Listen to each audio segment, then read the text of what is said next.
હું ભવનાથ ગિરનાર તીર્થધામ રિક્ષા એસોસિએશનનો પ્રમુખ છું, સતીશભાઈ રબારી. અમારું એક ભવનાથમાં પણ એસોસિએશન છે અને એક આ જુનાગઢનું આપણે રવજીભાઈનું એસોસિએશન છે. આખા જુનાગઢમાં 2 એસોસિએશન છે. અમારે હમણાં 2 દિવસ પહેલાં પણ પ્રેસ નોટે એક આપવામાં આવેલી હતી કે જે તે સમયે 2-5 વર્ષ પહેલાં પાર્કિંગ થતું ભવનાથની અંદર, તો જ્યાં રોપવે ઉષા બ્રેકરનું જ્યાં ટિકિટ બારી દીધેલી છે ત્યાં પાર્કિંગ રિક્ષાનું પહેલાં થતું, પછી સિટી બસ થતી અને પછી એસટી બસનું પાર્કિંગ થતું. તો અત્યારે કલેક્ટર સાહેબના એના હસ્તકમાં અમુક કે એ ભાડા પેટે દીધેલું છે, તો પાર્કિંગની વ્યવસ્થા હમણાં 2-3 વર્ષમાં મેળામાં થતી નથી. રિક્ષા જે જુનાગઢમાં રિક્ષા ચાલકો જે છે કોઈ હાઈફાઈ છે નહીં, એમનો બધાનો ધંધો આખા વર્ષનો રોજગારનો ધંધો જે છે એ રિક્ષા માટે જ હાલે છે.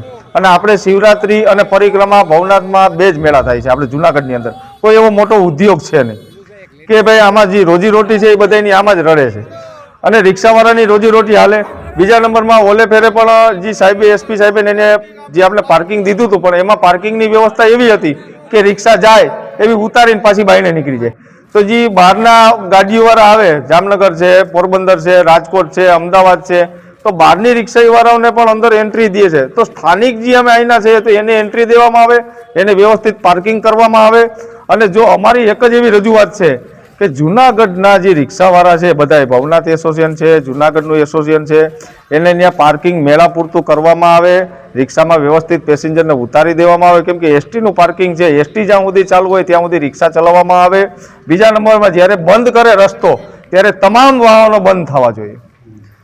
એક રિક્ષા બંધ થાય એવું નહીં, રિક્ષા બંધ થાય ને એસટી ચાલુ થાય એવું નહીં. એસટી બંધ થાય તો રિક્ષા બંધ થાય, મોટરસાયકલ પણ બંધ થાય, 4 વ્હીલો પણ બંધ થાય. બીજી જે વ્યવસ્થા છે એની બારોબાર વ્યવસ્થા, પાર્કિંગની વ્યવસ્થા કરો.